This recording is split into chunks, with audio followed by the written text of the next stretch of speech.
Welcome to part 1 of our lecture on curve fitting.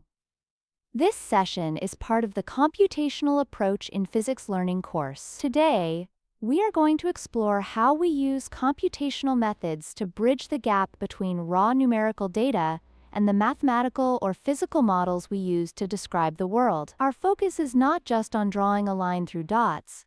It is about learning how to interpret the parameters of a fit and ensuring that our models actually make physical sense. By the end of this lecture, you should be able to clearly distinguish between data points, fitting functions, parameters, and residuals. We will also clarify the difference between curve fitting and interpolation, which are often confused. On the practical side, you will learn how to perform a linear fit in Python and, most importantly, how to interpret the results, like gradients and intercepts, within a physics context. Finally, we will look at how to use residuals to validate a model and discuss the pitfalls of high-order polynomial fitting. So why does curve fitting matter so much in physics?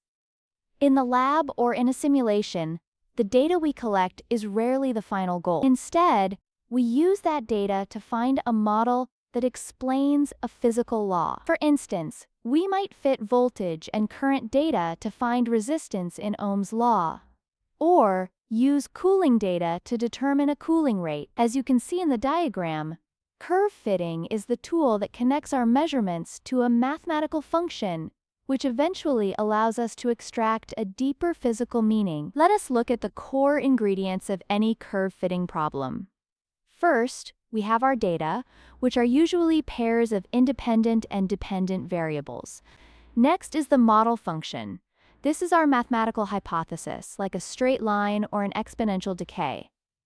This function has unknown constants called parameters. When we run a fit, we are looking for fitted parameters that make the model match the data as closely as possible. The difference between what we measured and what the model predicts for any given point is called the residual. While small residuals are good, we will see later that the asterisk pattern times of these residuals tells us even more about our model's accuracy. It is important to distinguish curve fitting from interpolation. Interpolation is about constructing a curve that passes exactly through every known data point, which is useful for estimating values between points. Curve fitting, however, finds a model that approximately follows the trend of the data. Because experimental physics always involves a degree of noise and uncertainty, we usually prefer curve fitting. We are not trying to hit every noisy point perfectly. We are trying to find the underlying trend. To start our practical work, we will be using standard Python libraries like NumPy for calculations and matplotlib for visualization. Let us walk through a classic example. Ohm's law, where voltage equals current times resistance. In a perfect world, a plot of voltage versus current would be a perfectly straight line through the origin, and the slope would be our resistance. However, real-world measurements include noise. In this code block, we're generating synthetic data, adding a bit of random noise to a theoretical model to simulate what a real experiment might look like. This gives us a data set where we know the true resistance is 47 ohms, but the measured values will be slightly scattered.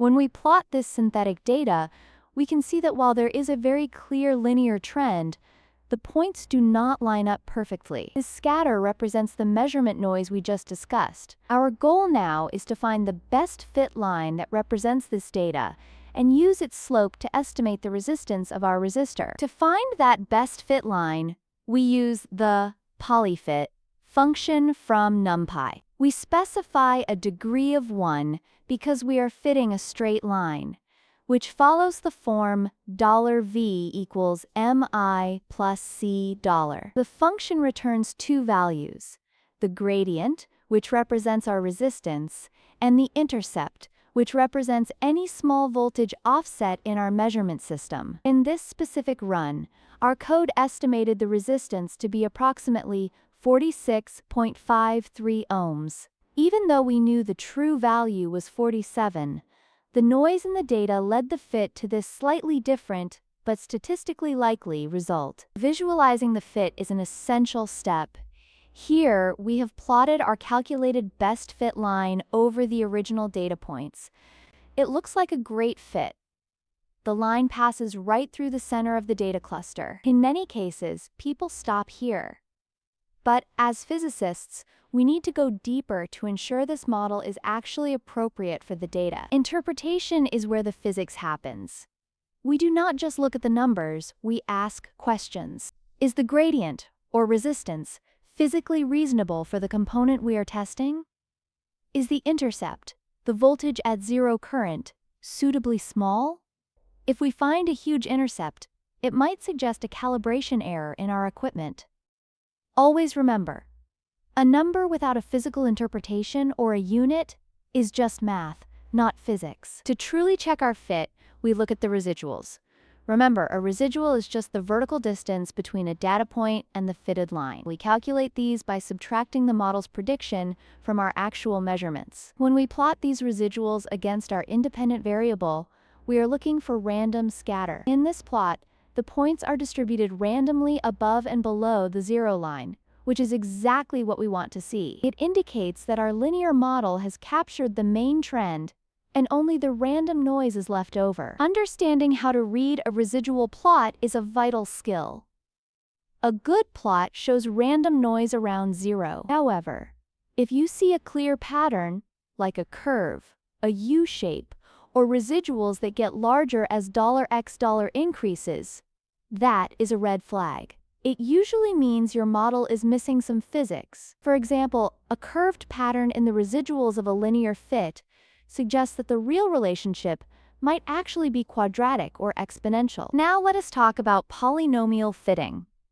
Sometimes a straight line is not enough, and we use polynomials to follow smoother, more complex trends. In this example, we generate data with a nonlinear wavy trend. We then try fitting it with polynomials of different degrees, a first-degree line, a third-degree curve, and a ninth-degree curve. As the degree increases, the RMS residual, a measure of the average error, gets smaller and smaller. Looking at the plot of these fits, you can see a striking difference.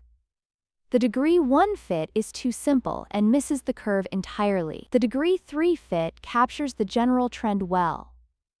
But look at the degree 9 fit.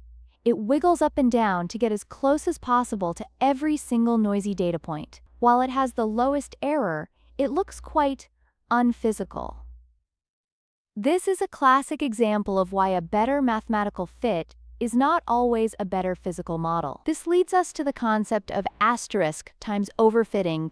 Overfitting happens when a model is so flexible that it starts fitting the random noise in the data rather than the underlying physical trend. An overfitted model might look impressive because it passes through almost every point, but it will behave wildly between those points and give terrible predictions for any new data you collect. In physics, we generally prefer a simpler model that we can explain over a complex one that just happens to track the noise. Now it is your turn. For practice, try changing the noise level in our Ohm's law example. If the noise is much higher, how much does our estimate of the resistance change? You can also try a direct fit through the origin, where we force the intercept to be zero.